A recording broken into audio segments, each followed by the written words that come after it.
согуш жылдарында көрүп, элдин акыбалын көргөн экен да. Эми ушул бала кезине бир кайрылып кетсеңиз, бала кези чындыгында эле кайгылуу окуяларга болуп өткөн да.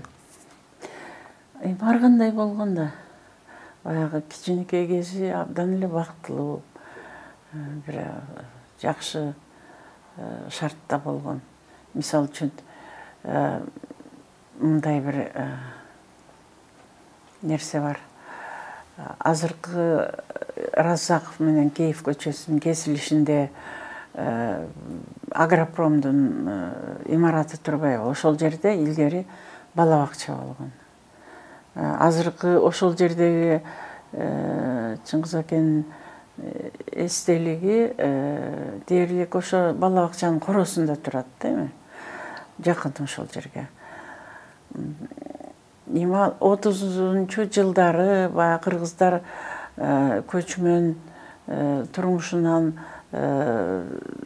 отурукташууга өткөн кезде баягы бир жашоосундагы ар кандай эрежелер, өзүн алып жүрүүлөр, мунун баары өзгөрө баштайт да. Анан ошондо балдарды мектепке даярдаш керек болот. Балдарды мектепке даярдаганда анын өзүнүн шарты, ага атайын бир кандайдыр шарттар керек да. Анан ошону сыягы ошону элге жеткизиш үчүн Ленинчил жаш деген газетада Райхан Шукурбеков деген жаш журналистке тапшырма беришет экен. Сен ушундай бир макала жаз. Балдарды мектепке кандай кылып даярдаш керек деп. Анан ал киши ошол бала бакчага барат. Бала бакчага барып, старший группадагы балдарын алып, анан аларга өзүнүн тегерегине отургузуп алып, ар кандай суроолорду берип, үйдө эмне кыласыңар, бала бакчада эмне кыласыңар, кандай оюнчугуңар бар, келечекте ким болгуңар келет деп ар кандай суроолорду бергенде, ошолордун арасынан бир бала абдан суроолорго жакшы жооп берип, батымдуу мындай уялып кетенчиктебей жакшынакай жооп берген бир баланы байкап калат дагы, анан ойлойт ошо баладан эле интервью алып калганын жөнөтөйүн деп. Анан ошондой кылат. Анан ошол бала Чыңгыз Айтматов болуп чыгат. Анан кандай үй бүлөдө кандайсың? Эми ошол интервьюдан көрүнүп атат да. Ата энеси муну абдан жакшы көрөт, оюнчук алып берет, үйдө бурчум бар дейт. Ал бурчумда мен оюнчуктарым бар, жомок китептерим бар, атам жардам берип түзгөнбүз аны дейт. Анан оюнчуктардын арасынан эмнени жакшы көрөсүң? Машинени жакшы көрөм дейт. Ал кезде эми азыркыдай оюнчук жок да. Машине деген дагы абдан сейрек учуроочу оюнчук. Анан ошо атам эми бир командировкага барса, мындан да чоңураак машина алып келип берем деп айтты эле деп жана журналистке айтып атпайбы. Анан чоңойгондо ким болосуң? Чоңойгондо шофер болом дейт. Эми ал кезде ал абдан бир мындай сейрек учуроочу абдан мыкты адистик деп түшүнүшөт да. Анан кечинде үйдөн эмне кыласың? Үйдөн ушу жанагы ойногонун, сүрөт тартканын айтып, анан немеси убактысы келгенде жатып уктайм, бирок уктардын астында дайым же апам, же атам мага сөзсүз жомогуп берет дейт да. Эми ошол айткан сөздөрүнөн анан мен мындай ири тамга менен жазылган сөздөрдү окуй алам азыр. Азыр эми ошол тамгаларды жазганды үйрөнүп атам үйдөн. Апам же атам үйрөтөт деп айтат да. Эми ошондон деле көрүнүп турат да, балага абдан жакшы туура көңүл бурулуп, анын мектепке барганда кыйналбай окуй тургандай кылып даярдап аткандары. Кийин жайында дайыма чоң энесине жиберишип, ал чоң энеси жайлоого алып барып, өзү теңдүү балдар менен ойноп, ат минип, козу кайтарып ошентип жүрөт. Мен ойлойм, ал ошол бала кези, ошол чагы абдан бактылуу го деп. Бир жагынан чоң энесинин жомокторун угуп өзү да жазат эмеспи. Анан Москвага көчүп кетишет. Москвага көчкөндө Чыңгыз аке 1-2 классты Москвадан бүтүрөт. Анда дагы колдон келишинче музейлерге алып барышып, ар кандай кинолорду, а кезде кино жаңы гана өнүгө баштаган мезгили кинолорду көрсөтүп, ошентип чоңойтушкан экен. Анан 37-жыл келип, атабыз жана репрессияга тушугуп, анан оор күндөр башка түшүп, ошондон баштап анан балалыгы кыйын кезеңге туура келет. Эл душманын баласысың деп пионерге албай коюп, мектепке албай коюп, ошол эле жана Дүйшөндүн мектебине Шекерге барганда албай коет директор, эл душманын баласын окутпайм деп. Араңдан зорго мектепке алдырып, анан согуш башталып калат. Согуш катталып жанагы оор акыбалга. Анан окууну таштап өзү бир жазган бар. Мен согуш башталганда 6-классты бүткөн болчумун. Анан окубай калдым, согуш жылдары иштеп калдым деп. Согуш жылдары ошо сельсоветке секретарь болуп иштеш абдан оор маселе да. Бирок ошого баш ийип, ошол акыбалды түшүнүп, жакшы иштеп берет. Анан ошо элдин акыбалы абдан оор болгон, ошо элдин кайгысын кошо тартып, мен ойлойм ошондо бир өзү адам катары калыптанган мезгили ошого тушка туура келип, анан элге болгон мамилеси ошодон калыптанды го деп ойлойм. Бала кезинде эл менен чогуу иштеп, ооба. элдин жана кыйынчылыктарын көрүп, ошондо калыптанган турбайбы. Анан мен бир нерсени сурагым келип атат да. Мына бүгүнкү күндө ошол Чыңгыз Айтматов деги эле мен Жалал Абад шаары жөнүндө тарыхын изилдеп, анан тарыхын жазгам Жалал Абад шаарында. Ошондо Жалал Абад облусунун биринчи губернатору Төрөкул Айтматов болгон, Төрөкул Айтматов.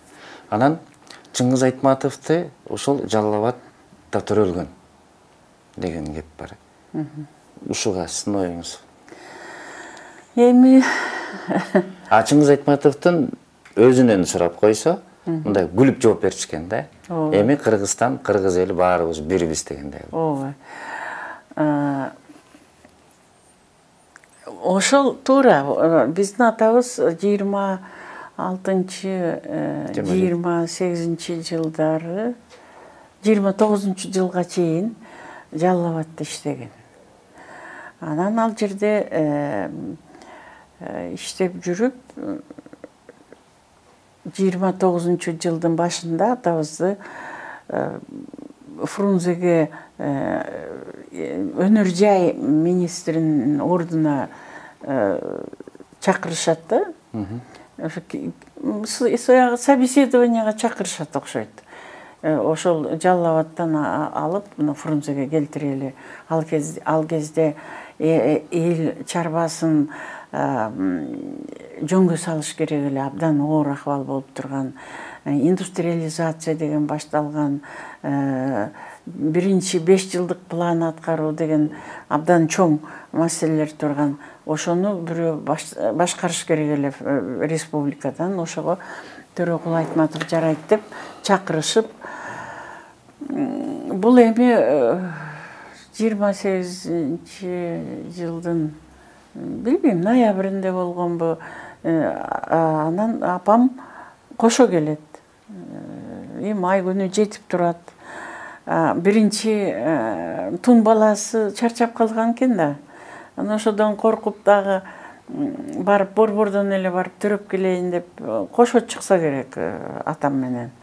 Анан бияка Фрунзеге келсе, чоң энебиз катуу ооруп калыптыр деген кабар келет. Анан кой барып көрүп келели деп Шекер жакка жөнөшөт. Шекерге келгенде баягы жол жүрүп тияктан бияка, бияктан тияка неме болуп калат, толгоосу башталып калат да. Анан Шекерден төрөп калат. Мен тууганым бар эле,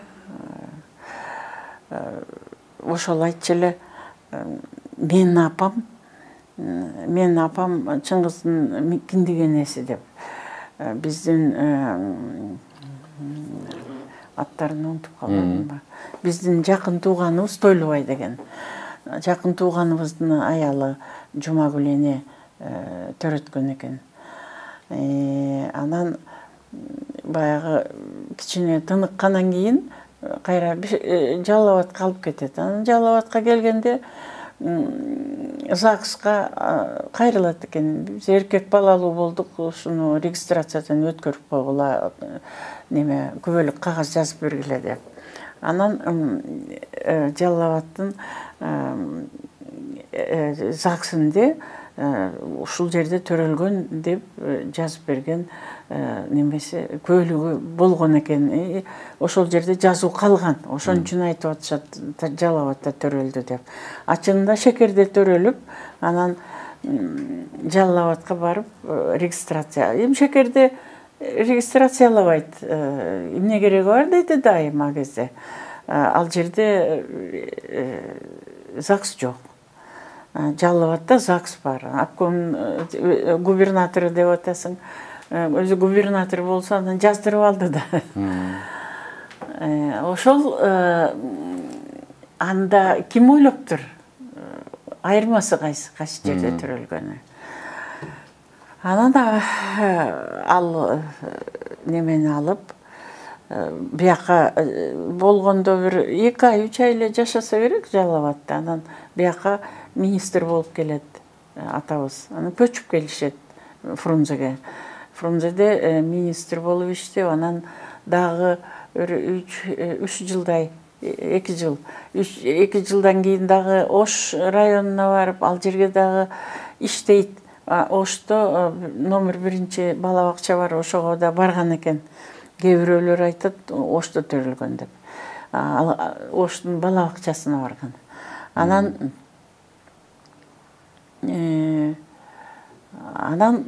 кайра Фрунзеге келип, анан Москвага көчүшөт.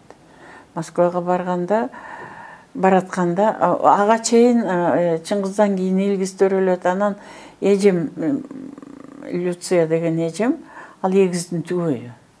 Эркек баланын аты Рева, кыздын аты Люция болгон экен.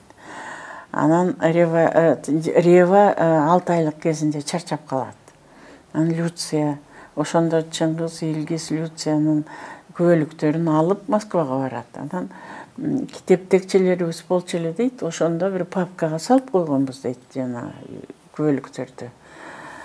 Анан ал бул болуп 37-жыл келип, Правда газетасына атабыздын фамилиясы жазылып, эл душманы, улутчул, ал бул деп жамандалып жазылып калган болот.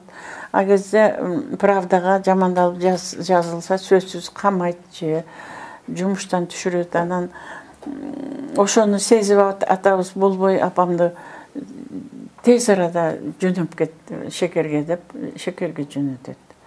Мен жаңы төрөлгөм, мен метрикам столдун үстүнө жаткан экен.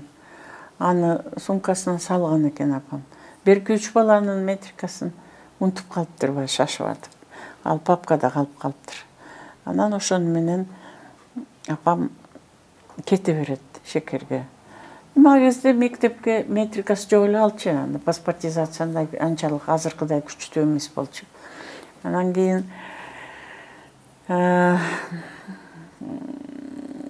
ал метриканын кереги деле жок болгон.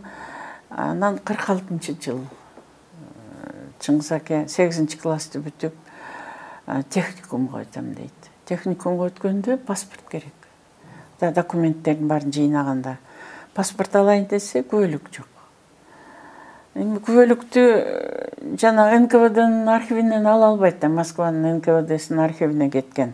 Атабызды 37-жылы декабрь айында, 1-декабрда камакка алышат да келип. Анан үйдү тинтип, анан ошол атабыздын немесинде, тергөө ишинде жазылып жүрөт.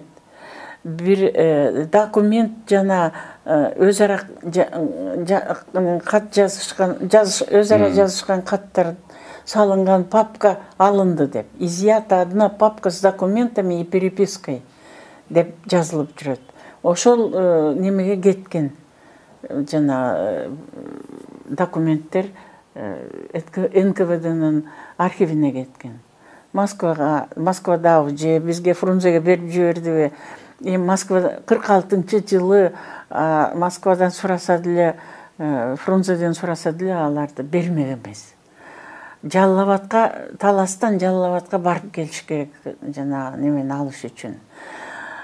Биринчиден бул согуштан кийинки жылдар материалдык жактан оор болчу аяка барып келишке.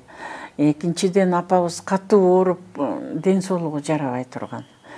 Анан бул экинчиден, үчүнчүдөн Жалал-Абадка келген күндө дагы эл душманынын аялы деп аны тоотуп, ага документтин копиясын берерин Кудай билет эле. Анан ошонун баарын баамдап апам анан Шекердин сельсоветине барып айтат: мен баламды ушул жерден төрөдүм эле, элдин баары билет. Эми ал кезде метрика берилчү эмес да, башка балдарды деле ошентип эле кийин берген справкасын. Анан согуш жылдары силерге иштеп берди. Эми бир справка жазып бергиле, Шекер айылына төрөлдү деген. Деп справка жаздырып, анан паспорт алышат. Анан ошол паспорт менен өмүрүнүн аягына чейин жашады киши. Бул бир жагы. Экинчи жагы, мен ойлойм,